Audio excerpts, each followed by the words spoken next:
Hello everyone, welcome to the assignment 3 dashboard presentation.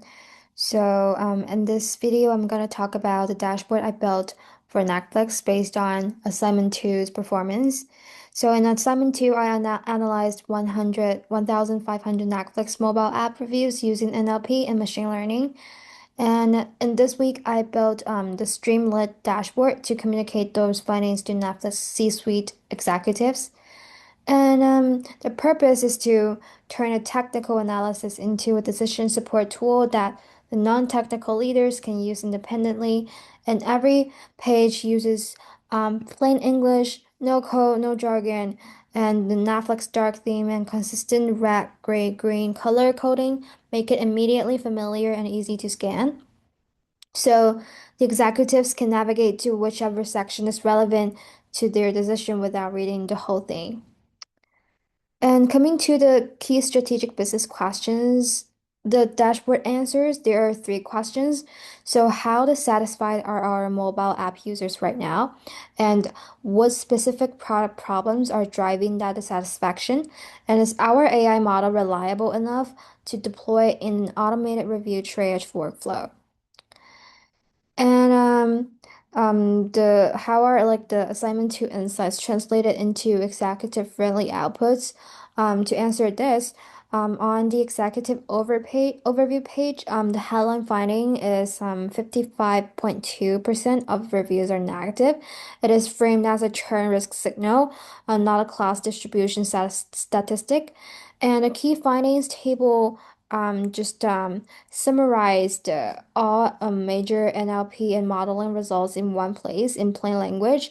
And on the complaint analysis page, word frequency and bigram analysis from assignment 2 are shown as interactive charts with a recommendation box at the bottom that maps the findings directly to three engineering priorities, which is streaming liability, account friction, and subscription pricing and comes to what visualizations are included and why are they appropriate. So to start off, we have this pie chart. Um, it's like shows the overall sentiment split. It's simple and universally readable. And we also have the bar chart, shows star rating distribution, color coded by sentiment class, so the problem is immediately visible. And we have the horizontal bar chart show the top complaint words and bigram sorted by frequency, so priority is obvious. And moving on, we also have the box plots show the Vadar score distributions, the confusion matrix at the model performance part, shown as a heat map with a plain English caption explaining what rows and columns mean. And every chart has a label and a caption. No, there's no chart is left without a context.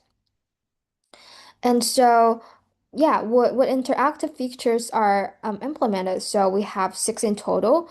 The sidebar has a sentiment multi select and a star rating slider that filter every page simultaneously. So yeah, and the complaint analysis page has a sentiment drop down and a top and slider. So the review explorer here also has a keyword search. So an executive can type loading and instantly see all the buffers complaints and a sort drop down to prioritize by the most negative Vader score. Yeah.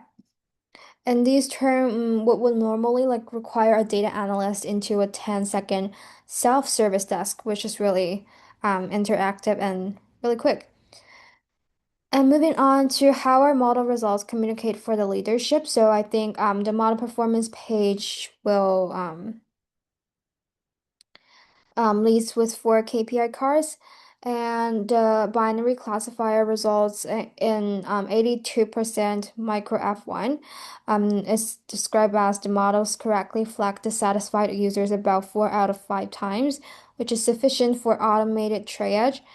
And a neutral class limitation is explained in plain terms with a clear recommendation, as like use the binary classifier for deployment.